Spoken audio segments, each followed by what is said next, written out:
అందరికీ నమస్కారం. Welcome to మనం టీవీ. నేను మీ పవన్ బేస్వాడ. అఘోరీ వ్యవహారం మాకేంట్రా బాబు ఈ తలనొప్పి అనేలాగా మారిపోయింది ప్రస్తుతం తెలుగు రాష్ట్రాల్లో.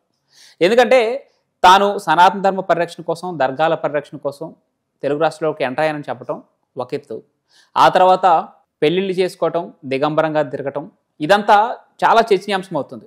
ఈ నేపథ్యంలో పరమాత్మకి అంగం సమర్పించుకున్నటువంటి ఒక వ్యక్తి పెళ్లిళ్ళు చేసుకోవడం ఏంటి, అది కూడా వరుస పెట్టి, అంటే మహిళల్ని ఒకరి తర్వాత ఒకరిని పెళ్లి చేసుకోవడం, ఒక్కొక్కరుగా బయటకు వస్తున్నారు. ఇప్పుడు శ్రీవర్షిని బహిరంగంగా పెళ్లి చేసుకోవడం, ఆ వీడియోలు సోషల్ మీడియాలో వైరల్ అవడం, ఇదంతా పెద్ద ఎత్తున విమర్శలకు తావిస్తుంది. అఘోరీ సమాజాన్నే పూర్తిగా భ్రష్టు పట్టించే విధంగా ఈ అలియాస్ శ్రీనివాస్ అనే వ్యవహారం ఉందన్నట్టుగా చర్చ జరుగుతుంది. దీని గురించి విశ్లేషణ తీసుకుందాం. మనతో పాటు స్టూడియోలో అందుబాటులో ఉన్నారు ప్రముఖ సోషల్ యాక్టివిస్ట్ షర్మిల గారు. మేడం నమస్తే. నమస్తే అండి.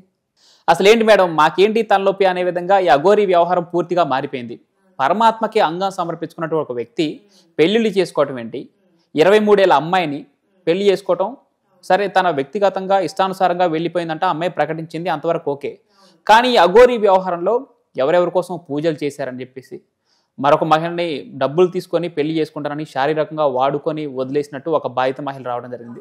ఇంకా కోకటిపల్లిలో, రాజస్థాన్లో బాధిత మహిళలు చాలా మంది ఉన్నారని చెప్పేసి వార్తలు వస్తున్నాయి.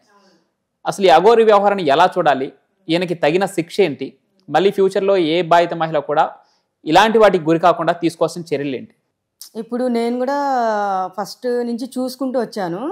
అయితే మామూలుగా ఫస్ట్ మనం చూసినప్పుడు 12 జ్యోతిర్లింగాలు సందర్శించి ప్రజల కోసము ఇట్లా ఎవరైనా సరే శివుడు, ఇప్పుడు అఘోరులు అంటే ఇప్పుడు శివుడు భక్తులు వాళ్ళందరూ. అవును, మీరు కూడా చూసుంటారు, కాశీలో కానీ మన శ్రీశైలంలో శివరాత్రి వచ్చినా కానీ వాళ్ళే కనిపిస్తారు ఎక్కువ. అవును మేడం, చూసారు కదా. అయితే వాళ్ళు ఎంత నిష్ఠుగా పూజలు చేస్తారంటే, ఇట్లా పక్క నుంచి నేను కూడా శివరాత్రికి నాకు ఇష్టం వచ్చినప్పుడంతా నేను శ్రీశైలం వెళ్తూ ఉంటానన్నమాట. అక్కడ అలాంటి వాళ్ళని చాలా మందిని చూశాను. కానీ అంటారు అఘోరులు హిమాలయాల్లో తపస్సు చేసి మన రాష్ట్రానికి వచ్చి ఇక్కడ వాళ్ళు ప్రతి ఒక్క టెంపుల్ తిరిగేసి వాళ్ళ ఆశీర్వాదం తీసుకుంటే చాలా పుణ్యం అంటారు, చాలా ఆశీర్వాదిస్తారు వాళ్ళు. కానీ ఇప్పుడు ఇది అఘోరీ గురించి ఇప్పుడు మీరు చెప్పారు కదా, నేను కూడా నిన్న నాకు 1 వీక్ నుంచి కూడా నాకు కూడా మైండ్ పనిచేయట్లేదు. ఎందుకంటే ఇప్పుడు పెళ్ళి అనేది వాళ్ళ దాంట్లో ఉండదు, అఘోరీ లాగా అనేది ఉండదు. ఎంతసేపు వాళ్ళు ప్రాణాలు ఆ శివుడి కోసమే బతుకుతారు, శివుడి కోసమే చచ్చిపోతారు. కానీ ఇతను ఏం చేస్తున్నాడంటే ఇట్లా వేషం వేసుకొని, నాకు తెలిసినంత వరకు నేను చెప్పేది ఏంటంటే అదంతా ఫేక్.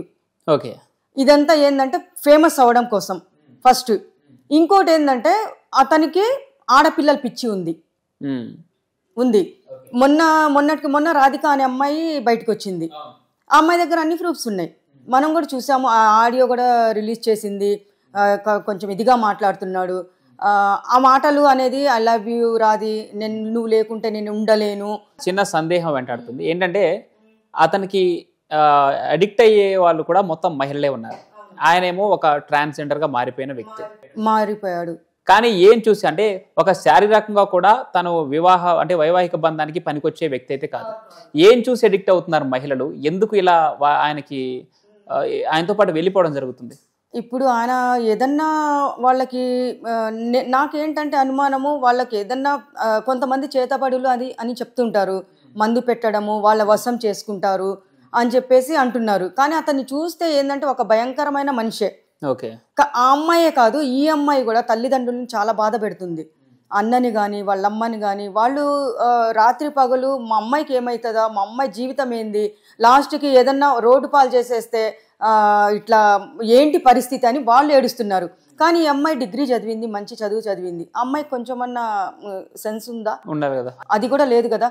ప్రతి ఒక్కరు అమ్మాయి ఇంకా తల్లిదండ్రులనే వ్యతిరేకంగా మాట్లాడుతుంది. నేను అబ్బాయితో లేచిపోతే మీరు పెళ్లి చేస్తారా అని ఒక క్వశ్చన్ లైవ్ లో అడిగినప్పుడు వాళ్ళు చేస్తామమ్మా వచ్చేయండి అని చెప్తున్నారు. చేస్తామన్నప్పుడు అమ్మాయి వచ్చేయాలి కదా. అవును, అంటే మేడం తనకి ముందుగానే తెలిసినట్టుంది ఈ వ్యవహారాలు. అంటే ఇతను మహిళలతో ఇలా చేస్తాడు, ఇలా ఈ రకంగా శారీరక సంబంధాలు పెట్టుకుంటాడు, ఈ రకంగా డబ్బాస్ చూపించి వాళ్ళని వలలో వేసుకుంటాడు అనే విషయం ముందుగానే వర్షినికి తెలిసినట్టుగానే వాళ్ళ తల్లిదండ్రులు కూడా చెప్తున్నారు. అయితే ఆ లగ్జరీ లైఫ్ కంటే జల్సాగా తిరగటం, హ్యాపీగా కార్లో ట్రావెల్ చేయటం, ఈ లైఫ్కి ఎడిక్ట్ అయ్యే వర్షిని వెళ్ళిపోయిందని కూడా కామెంట్లు వినపడుతున్నాయి. ఇందాక మీరు చెప్పినట్టు తన ఫ్యామిలీకి వ్యతిరేకం కూడా మాట్లాడుతుంది. ఈవెన్ ఒకవేళ తనని ఆపాలనుకుని తన ఫ్యామిలీ ట్రై చేస్తే తన ఫ్యామిలీ మీద కూడా కేసు పెట్టేలాగా ఉందా అమ్మ ఈరోజు? అవునవును, కేసు కూడా పెట్టాను నేను. ఇట్లా నేను ఆయనతోనే అంటే ఫస్ట్ అమ్మ అమ్మ అని పిలిచేది, ఇప్పుడు బావ. అవునా, పెళ్ళైన తర్వాత బావ. అది తల్లి కూతుర్ల సంబంధం అది. పాపం అంటే నేను నిన్న కూడా నేను మాట్లాడలేదు ఇన్ని రోజులు, అక్కడ కూడా ఒక చోట మాట్లాడడం జరిగింది. కానీ ఆ అమ్మాయి మాత్రం ఇలాంటి పనులు చేసింది అనుకోండి, సర్వనాశనం అయిపోతుంది. చెప్తున్నా కదా, నేను కూడా ఎంత శివుడు భక్తురాలను, నేను కూడా చాలా మనము దేవుడి గురించి చెప్పాలంటే వాళ్ళని నేను సమాజాన్ని మారుస్తాను, ఆడపిల్లల మీద దౌర్జన్యాలు ఘోరాలు జరుగుతున్నాయి, ఈ ఆడపిల్లలకి నేను మంచి 12 జ్యోతిర్లింగాలు తిరిగి అమ్మతో నేను మారుస్తాను అని చేపిస్తాను, అందరూ మేము ఆశ్రమం పెడతాము, అందరినీ అక్కడికి రప్పిస్తానని ఈ అమ్మాయి చెప్తుంది. కానీ ఏంటి ఇది చేసే పనులు? అయితే మేడం, అఘోరీలకి అంటే ఫీమేల్ అఘోరీలు ఎవరైతే ఉంటారో వారికి ముక్కుకి ఇక్కడ ఒకటి పెడితే వాళ్ళలో ఉన్నటువంటి కామ కోరికలు మొత్తం నశించిపోతాయి, పూర్తిగా శివునికి అంకితం అయిపోతారు. అలాంటి అన్ని ధరించిన వ్యక్తి అఘోరి అలియాస్ శ్రీనివాస్. మరి ఈ వ్యక్తికి ఇంకా కామంతో పనేంటి? మహిళల్ని ఇలా తీసుకెళ్లడం వెనక అసలు ఎలా చూడాలి? ఈయనకి ఎలాంటి చర్యలు తీసుకుంటే ఈ వ్యక్తికి బుద్ధి వస్తుంది, మరొకరు ఇలాంటి పని చేయకుండా దారికి వస్తారంటారు? అవును, ఇప్పుడు అతన్ని కూడా రియల్ అఘోరులు ఉంటారు, వాళ్ళందరికీ చెడ్డ పేరు తీసుకొని రావడానికి కూడా ఇప్పుడు అతను కూడా ఫేమస్ అవ్వడం కోసమే, నేను ఇప్పుడే చెప్పాను, ఫేమస్ అవ్వడం కోసము అమ్మాయి డబ్బులు అంటే ఆ అమ్మాయి కూడా జల్సాలు చేయాలి, తిరగాలి, నాకు కూడా ఒక ఇది పిచ్చి ఉంది అని చెప్పేసి నువ్వు ఆ వర్షినికి నేను ఒకటే చెప్తున్నాను, నువ్వు మారాలంటే దేవుడి గురించే మీరు ఆలోచించాలి, దేవుడి పూజలో చేయాలి. అయితే ఎక్కడన్నా మీరు ఏ గుళ్ళో ఉన్న పూజలు చేసినట్టు మీరు చూసారా? లేదు.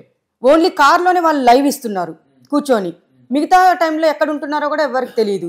అలాంటిది ఇప్పుడు అవన్నీ మీరు చెప్పారు, అదన్నీ పెట్టుకుంటే అతనికి కూడా తెలుసు ఇలా చేస్తే అంతా నా వశం అయిపోతారు, నా చుట్టూ తిరుగుతారు, నేను ఒక పెద్ద ప్రపంచంలోనే ఒక అఘోరిలా నిలిచిపోవాలని అనుకుంటున్నాడు. కానీ అది కాదు, ఎప్పటికైనా ఒకసారి దెబ్బతినడం ఖాయము. ఆడపిల్లల్ని ట్రాప్ చేయడం కోసమే ఇదంతా చేస్తున్నాడు అంతే. అయితే ఇప్పుడు శివరుద్ర స్వామి అని చెప్పి మీకు కూడా ఐడియా ఉండి ఉంటుంది, ఎందుకంటే పెద్ద ఎత్తున ఆయన పోరాటం చేస్తుండే అఘోరీ ఫేక్ అని చెప్పేసి తేల్చడం కోసం. అదే కాశీలో ఉన్నటువంటి కొంతమంది అఘోరీల వారిని కూడా కాంటాక్ట్ అవ్వడం జరిగింది. వారి నుంచి తిరుగుబాటు తీసుకొస్తా, నీ రుద్రాక్షలు తీపించకపోతే నా పేరు మార్చుకుంటానంటూ ఆయన శపథం చేయడం జరుగుతుంది. అలానే మీ శివభక్తులు అంటే ఎవరైతే ఉన్నారో వారి తరపు నుంచి కూడా ఏమైనా చర్యలు తీసుకోబోతున్నారా ఏంటి? ఎందుకంటే ఇప్పటికే ట్రాన్స్జెండర్లు అంటే జోగినీలను పిలువబడేవారు కొంతమంది ఇప్పటికే షామీర్పేట పిఎస్లో అఘోరీపై కేసు నమోదు చేయడం జరిగింది. సో మీ తరపు నుంచి కూడా ఏమైనా చర్యలు తీసుకోబోతున్నారా? ఇలాంటి కేసులు ఏమైనా నమోదు చేయబోతున్నారా ఏంటి?